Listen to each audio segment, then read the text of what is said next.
Uh, Thank you for the beautiful introduction. எல்லாருக்கும் வணக்கம். So today நான் இந்த ஈவெண்ட்டுக்கு வரும்போது நான் நினச்சேன் என்ன பேசலாம், because the last press meet itself we spoke about everything. So I thought today's I mean, in the மேடையில் it's all about gratitude. And I want to thank a lot of people. Adile, I want to thank our director Nalan Kumar Swamy for giving me Malini. Because நான் ஒரு கேரக்டராகவே எடுக்கும்போது ஒரு ஸ்டோரியில் arc இருக்கும், but as an actor I want to have an arc.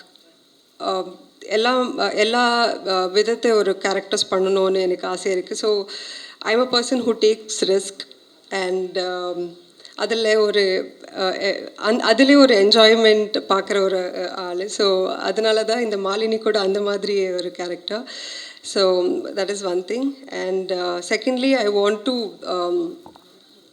first congratulate and appreciate the effort put by our producer Gnanavil Raja sir, because I've heard a lot, what happened, the ups and downs in the movie le, and I think if it was not you in the movie இந்த மாதிரி ஒரு ஸ்டேஜுக்கு வந்துட்டு நிற்கிறதுக்கு சாத்தியமே இல்லை. So kudos to him.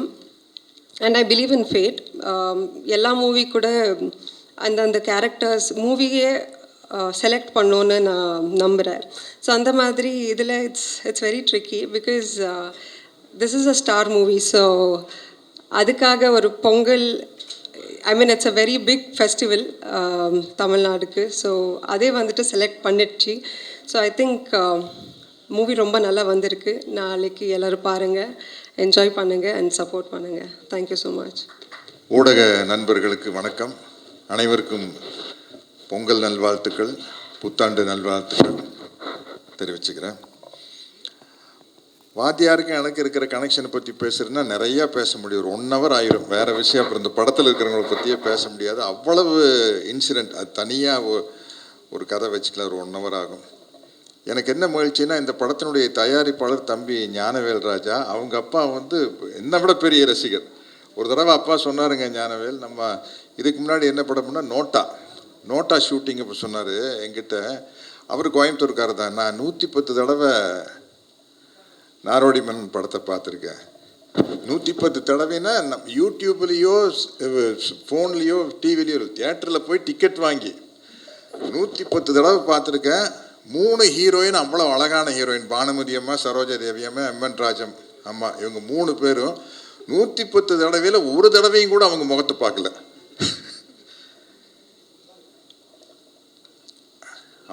அப்படிப்பட்ட ஒரு தயாரிப்பாளருக்கு இந்த படம் அமைஞ்சது ரொம்ப கஷ்டம்.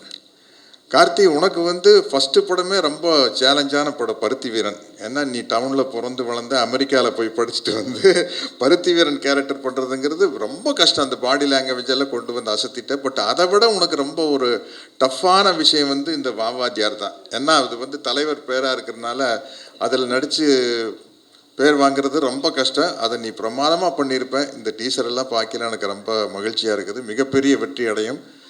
கிருத்தி ஷெட்டி கரெக்டாக சொல்லிட்டுனா, ஷில்பா, எல்லோரும் நல்ல ஒரு ப்ராமிசிங் ஆர்டிஸ்டாக இருக்காங்க. தம்பி ஆனந்தராஜ், தம்பி சுந்தர், 2 பேர் பாருங்கள், என்ன ஏஜ் ஆனாலும் முடி கொட்டாமல் அப்படியே இருக்கிறாங்க. இல்லை, இந்த ஏஜில் அந்த அளவுக்கு பாருங்க. சுந்தருக்கு அப்படியே இருக்குது, அவருக்கு அப்படியே இருக்குதா? இந்த விக்குன்னு ஒன்று கண்டுபிடிக்கலன்னு வைக்கல. நாங்கெல்லாம் மணப்பாறை பாடு கட்டி பாய வர ஏறு பூட்டிட்டு நாடு சத்யராஜ், நானும் கவுண்டமணி என்ன பேசிக்கோம். கவுண்டமணி என்ன சொல்வார், சத்யராஜ் இந்த விக்குன்னு ஒன்று கண்டுபிடிக்காமல் இருந்தால் நம்ம என்ன செஞ்சிருப்போம், எங்கேயாச்சும் ஊரில் மாடு மேய்ச்சிட்டு இருந்திருப்போம் அப்படின்பா.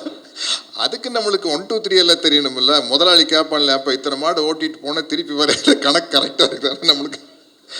அப்படி காமெடியாக பேசிகிட்டு இருப்போம்.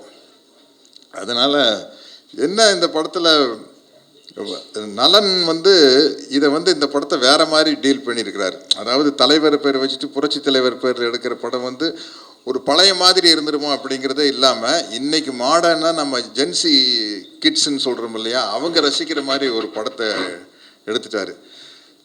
இதில் நடந்த காமெடியான விஷயத்தை மட்டும் ஒன்று சொல்லிடுறேன். என்ன படம் வந்து டெஃபினட்டாக ஜெயிக்கும் அப்படிங்கிற நம்பிக்கை எனக்கு இருக்குது.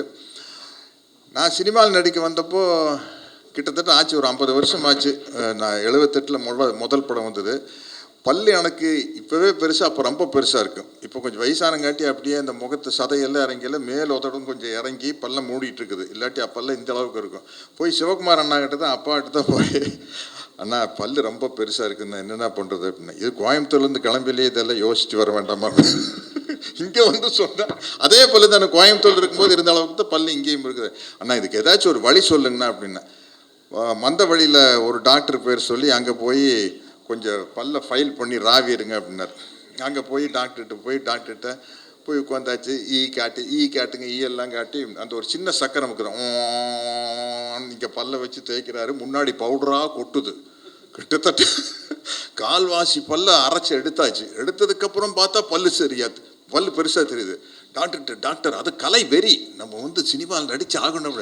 டாக்டர் இன்னும் ஓட்டுங்க டாக்டர், இன்னும் ஓட்டுங்க, பவுடராக தெரிக்குது.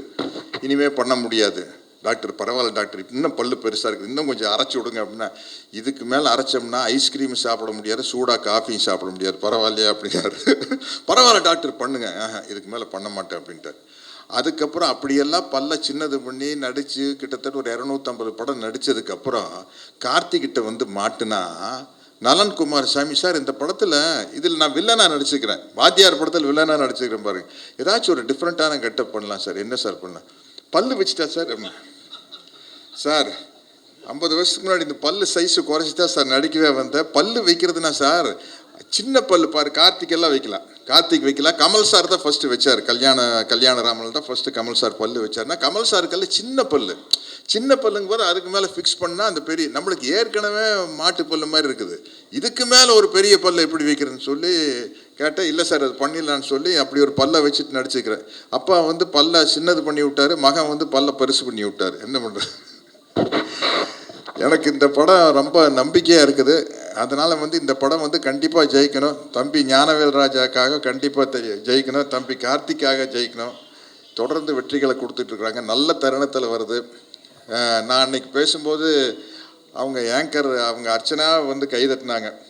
நான் லைனாக வாத்தியார் படம் சொல்லிட்டு வந்து 1964 வேட்டைக்காரன், 64 பொங்கலுக்கு வேட்டைக்காரன், 65 பொங்கலுக்கு எங்கள் வீட்டு பிள்ளை, 66 பொங்கலுக்கு அன்பேவா, 67 பொங்கலுக்கு தாய்க்கு தலைமகன், 69 பொங்கலுக்கு மாட்டுக்கார வேலை அப்படின்னு லைனாக அடிச்சுட்டு வந்து, அடைய அப்போ இப்படி ஒரு எம்ஜிஆர் ரசிகர் அப்படின்ட்டாங்க. அதே மாதிரி 26 பொங்கலுக்கு வா வாத்தியார். நன்றி, வணக்கம். Thank you so much. எல்லாரும் நல்லா இருக்கீங்களா? உங்கள் அனைவரையும் சந்தித்ததே மகிழ்ச்சி. மீண்டும் உங்களை சந்திக்கிற வாய்ப்பை தந்தால் ஆண்டவனுக்கு நன்றி சொல்வேன். நான் வந்து இந்த படம் வந்து நல்ல படம், நீங்கள் வந்து நல்ல படம்னு உங்களுக்கு தோணும், உங்களுக்கு தெரியும். நீங்கள் நாளைக்கு ரிலீஸ் ஆக போகுது, நாளைக்கு வந்து நல்ல நாளும் கூட. நான் வந்து இந்த படத்தோட தயாரிப்பாளர் திரு ராஜா சார்கிட்ட சொல்லிகிட்டு இருந்தேன், சார் நீங்கள் முன்னாடி அனௌன்ஸ் பண்ண டேட்டை விட நாளைக்கு பண்ணுற டேட்டு ரொம்ப நல்ல டேட்டு அப்படின்னு சொல்லிகிட்டு இருந்தேன். பிகாஸ் ஒய்னோ, நாளைக்கு வந்து போகி பண்டிகை, பழசெல்லாம் நம்மகிட்ட இருக்கிற பழசெல்லாம் எரிச்சிட்டு புதுசெல்லாம் கொண்டு வந்து புதுசாக வாங்கி பண்ணணுன்றதான் நம்மளுடைய கலாச்சாரம், ஐதீகம். அதனால் நாளைக்கு நம்மளுடைய மனசில் இருக்கிற பழசெல்லாம் விட்டுட்டு புதுசாக ஆரம்பிக்க போகிற ஒரு படம் தான் வா வாத்தியார. இன்னைக்கு காலையில் நாங்களும் கார்த்தி சார், சத்யராஜ் சார்லாம் வந்து புரட்சி தலைவருடைய சமாதிக்கு போயிருந்தோம்.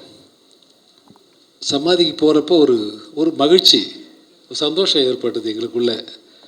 அந்த இடத்துக்கு போகும்போது நான் சொன்னேன் கார்த்தி சார்ட்ட, நான் வந்து இங்கே ப்ரெஸ்ஸை மீட் பண்ணுவோன்னா நம்ம ப்ரெஸ்ஸில் பேசிக்கலாம் அப்படின்னு சொல்லிக்கிட்டு இருந்தேன். இந்த படத்தோட தலைப்பு பார்த்தா வா வாத்தியார்.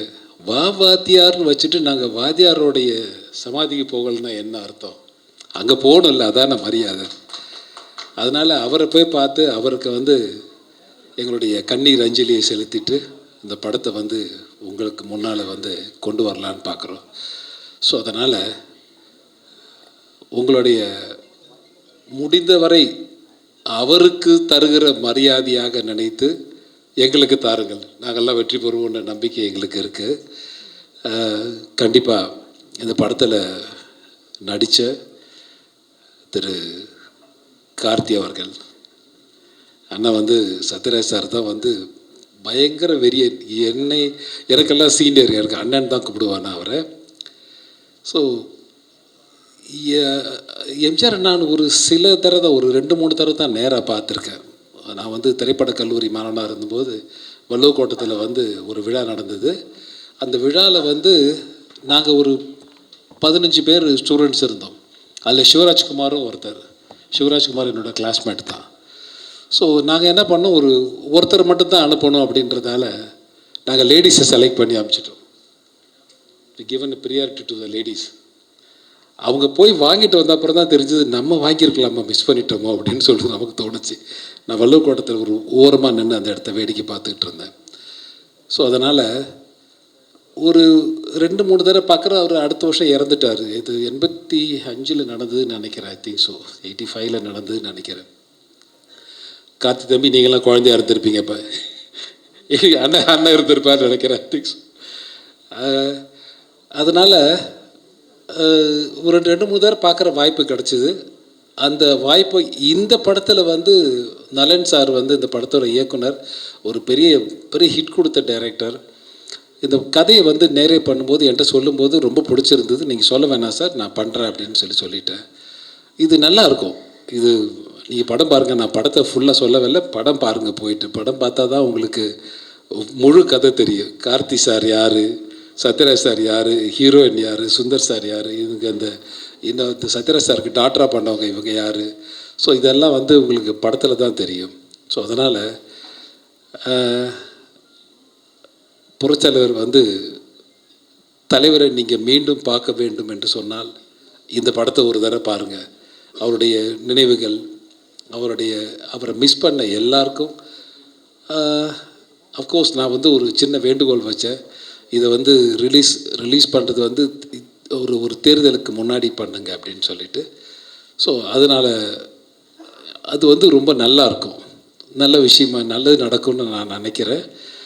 God's grace. அதனால் தேங்க்யூ வெரி மச். இந்த படத்தில் நடித்த ஆர்டிஸ்ட் பார்த்தா என்னுடைய அண்ணன் திரு சத்யராஜ் சார், இந்த விழாவுக்கு வர முடியாமல் இருந்தாலும் திரு ராஜ்கிரண் சார் அவர்கள், திரு ஹீரோயின் அவர்கள், இந்த பக்கம் கீர்த்தி ஷெட்டி தானே பேர், கீர்த்தி ஷெட்டி பேர் சொன்னார், கிருத்தி இல்லை, அவங்க 2 படம் பண்ணுறாங்க. 2 படமும் நான் தான் பண்ணுறேன். அவங்க எல்லைக்கேவும் நான் தான் பண்ணிகிட்ருக்கேன் அவங்களோட. ஸோ அதனால் இது வரைக்கும் நானும் கீர்த்தி தான். கிருத்தி ஷெட்டி இல்லை, தேங்க்யூ. கீர்த்தி ஷெட்டி ஆகட்டும், அல்லது உங்கள் ஷில்பா, ஓகே, ஷில்பாவாகட்டும், சுந்தராகட்டும், எல்லாருக்கும் என்னுடைய மனமார்ந்த நன்றியும் வணக்கமும். உங்களுக்கு எல்லாருக்கும் உங்களுடைய மாலை வணக்கம். உங்களுக்கு நல்லதுன்னு பட்டால் நல்லா எழுதுங்க அந்த படத்தை பற்றி. Thank you very much. Thank you very much.